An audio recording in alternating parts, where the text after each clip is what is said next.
आज बापा पुओ मु तीन जन जाक मिसिकी बाहरी पड़िथिलु आम नयागढ़ बोईत बंदाण उत्सव देखिबा पई। सेठी जाईकी पहुंचीबा परे आमे देखिलु यात्रा रे तो विभिन्न प्रकार दुकान बजार पड़िथिला आ चारियाड एते सुंदर सजबाज हेइथिला जे यात्रा प्रति आग्रह आहुरी बढ़ी जाउ। जे कोनोसी यात्रा हो हरेक माल तो निहाती भाबे मिलुथिबो 5-10 ठारो धरिकी 50-100 पर्यंत हरेक माल रो जिंस यात्रा देखिबा पई उत्साह आग्रह काहार जे आउ देखुचंती ना आगो लोक मानकर भीड़ केते जे अछि।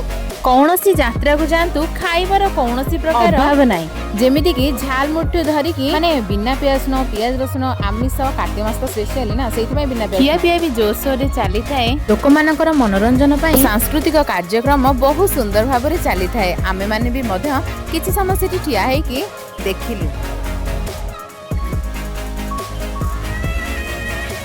आउ बहुत ही बढ़िया डांस होता है देखिबा को मध्य बहुत बढ़िया लागला। आउ पिल्ला मानक पई बहुत सारा दोली मध्य पड़िथिला पिल्ला माने दोली रे बसी बहुत सारा एन्जॉय करूथांती। किछि समय हमें बुलाबुली करि सारिबा पर देखिलु जे भाई जणे मन को मन ही ब्रेक डांस दोली रे खेलुछन। पिल्ला मानक पई बोटिंग रो मध्य सुविधा थाए से माने छोटे छुआ माने बोटिंग करी मध्य बहुत खुशी होथांती। ट्रेन दोली एमिति माने विभिन्न प्रकार दोली पड़िथिला बहुत माने बढ़िया लागुथिला। तापरे मोर देखा आइथिला मोना सहित ता मैरिज परे आज मु ताको देखा को आउ खाली टिका आइसक्रीम खाइलु। तापरे आमे किछि समय बुलाबुली कर सारा पर टिके सांस्कृतिक कार्यक्रम देखिलु। मु तो बाहर जिंस सेमति किछि खाउनी एकादशी थिबारु बाबा मधे किछि एमति खाइले पर टिके सांस्कृतिक कार्यक्रम देखि आ पुओ पई बाटरो आमे किनि आनलु मसला ना से घरे आसी कि सेटा खाइ देले। आपण माने भी हम नयागढ़ को आसंतु यात्रा देखंतु एन्जॉय कर। रहूची जय जगन्नाथ।